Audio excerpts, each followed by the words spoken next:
My name is Michelle Elaine Kennedy, and I am a writer. I left on this trip, put all of my stuff in storage, and was really ready to be gone for 6 months, traveling through 11 countries. I'm with my best friend, and I really think that it's a way to just escape everything. And that's actually the opposite of what happened.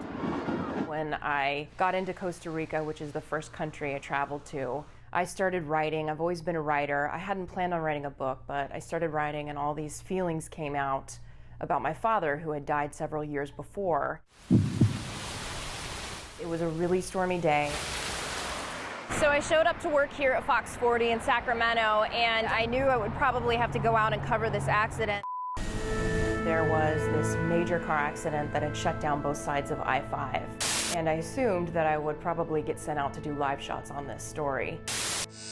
When I got into work, we were waiting for another reporter to come back with some video of the scene, and I was watching other live shots from other stations on the monitors up on the screen.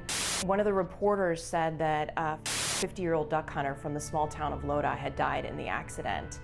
And I got this just gut feeling that it was my dad. My dad and I are sitting in a small blind. The connections I've made through writing the book have made the entire process so amazing and worthwhile. I wrote it as a way to heal, and now that I've shared it, I've realized the nice thing about these practice fun yaks. I think it's a misconception when we travel that we can escape all of our problems.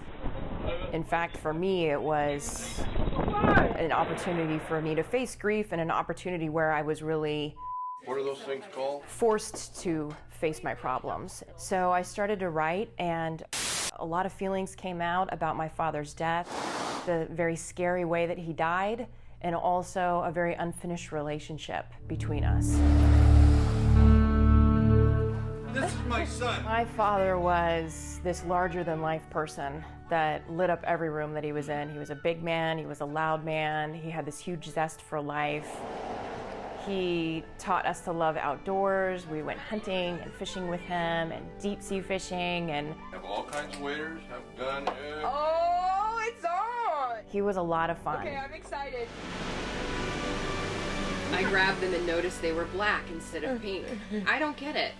Don't be mad, but you tried on the largest women's size. The theme of Don't Pee in the Wetsuit, if I had to pick one, is that we sometimes avoid the things that hurt, and by facing my grief and really finding that courage to get in there is how I finally set myself free and stopped feeling sad. When I think of my father now, I think of good stuff, and that's what I found through this process and what I want to share about the process in the book.